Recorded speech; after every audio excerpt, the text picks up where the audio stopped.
Major mining অ্যাপে কাজ করছি। আজকের এই ভিডিওটি তাদের জন্য খুবই গুরুত্বপূর্ণ। আমি প্রতিদিনের ন্যায় আজকেও আপনাদের দেখিয়ে দেব যে মেজর মাইনিং অ্যাপের এখানে যে পাজেল গেমটি আছে, এখানে পাজেল গেমের যে কম্বোটি আছে, এই কম্বোটি আপনারা কিভাবে নেবেন এবং এই কম্বোটির বিনিময়ে কিভাবে এখান থেকে আপনারা 5000-এর যে রিওয়ার্ডটি আছে সেই রিওয়ার্ডটি সংগ্রহ করতে পারবেন। প্রথমে আমি আমার মেজর মাইনিং অ্যাপে প্রবেশ করি।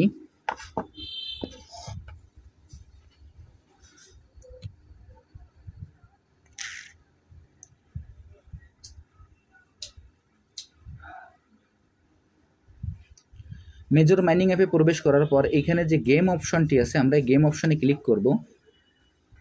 আমি এখন গেম অপশনে ক্লিক করছি। গেম অপশনে ক্লিক করার পর এখানে পাজেল নামে যে অপশনটি আছে, আমরা এই পাজেলের এই গেমের যে প্লে অপশনটি আছে, আমরা এই প্লে অপশনে ক্লিক করব। আমি এখন প্লে অপশনে ক্লিক করছি। প্লে অপশনে ক্লিক করার সঙ্গে সঙ্গে এখানে আমাদের কয়েকটি কার্ড আসবে। এখান থেকে কার্ডগুলো আমাদের মিলাইতে হবে। এখন এই কার্ডগুলো আমরা কীভাবে মিলাবো সেটি আপনাদের আমি দেখিয়ে দিচ্ছি। দেখেন, আমি এখানে নাম্বারিং করে দিচ্ছি।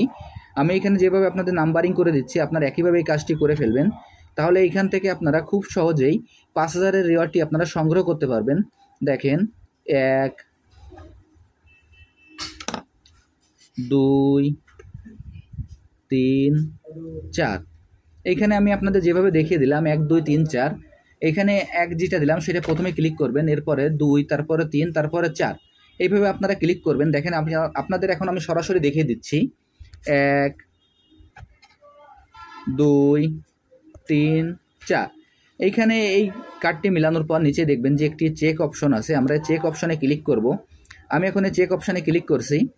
চেক অপশনে ক্লিক করার সঙ্গে সঙ্গে দেখেন আমার কার্ডটি ঠিক আছে। এখানে আমার কম্বো প্যাকটি, আমি এখানে যে 5000-এর যে রিওয়ার্ডটি সেই রিওয়ার্ডটি আমি পেয়ে গেলাম। এখন এই নিচে যে অ্যাক্টিভ বোনাস অপশন আছে, আমরা এই অ্যাক্টিভ বোনাস অপশনে ক্লিক করব। আমি এখন অ্যাক্টিভ বোনাস অপশনে ক্লিক করলাম এবং এখান থেকে যে 5000-এর রিওয়ার্ডটি আছে এই রিওয়ার্ডটি আমি পেয়ে গেলাম। আমি আপনাদের যেভাবে দেখিয়ে দিলাম আপনারা একইভাবে এই কাজটি করে ফেলুন। তাহলে এখান থেকে আপনারা খুব সহজে 5000-এর যে রিওয়ার্ডটি আছে সেই রিওয়ার্ডটি সংগ্রহ করতে পারবেন। আর যারা এখনও এই প্রজেক্টে অংশগ্রহণ করেন নাই, আমার ভিডিও ডিসক্রিপশন বক্সে জয়েনিং লিঙ্ক থাকবে। জয়েনিং লিঙ্কে ক্লিক করলেই আপনারা এই প্রজেক্টে খুব সহজে অংশগ্রহণ করতে পারবেন। সবাইকে অসংখ্য ধন্যবাদ।